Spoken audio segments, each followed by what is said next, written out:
شفت جمهور الاهلي بيقول ايه؟ شفت انت بقى جمهور الزمالك بيقول ايه؟ ده بقى يا جماعه كفايه نقول بعض، كفايه نقول بعض. انا بشوف كميه رمي بلا من الجمهورين على بعض الفتره دي. طبعا انا عارف عشان ما فيش ماتشات فالناس زهقانه، وصناع المحتوى والسوشيال ميديا زهقانين شويه، والصفحات والكلام ده، فبيقولوا بعض كلام.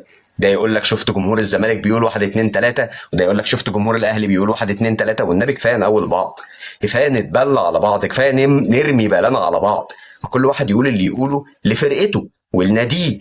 انا لما اجي القح على النادي بتاعك رد عليا على الكلام اللي انا قلته، مش ترد عليا كشخصي. انت لو لقيت حد قال راي مش عاجبك او راي فعلا انت خلاص مش قادر تسكت عليه، خد الفيديو بتاعه وبمنتهى الادب رد عليه. لكن كفايه نقول بعض. ده في ناس، ويعني بدون ذكر اسماء، في صانع محتوى شفته بيتنبأ باللي هيحصل. يعني احنا خلاص وصلنا لمرحله ان احنا بقينا بنتنبأ باللي الجماهير ممكن تقوله. في واحد طالع يقول لك بدون ذكر اسمه يعني، محترم وعلى راسي، لكن طالع يقول لك ايه؟ جمهور الزمالك السنه اللي جايه، بس الكلام جمهور الزمالك السنه اللي جايه لما يخسر ويطلع رابع الدوري او خامس الدوري هيطلع يقول لك اصل احنا ما عملناش صفقات، اصل احنا عندنا مش عارف قيد، اصل احنا عندنا مش عارف ايه.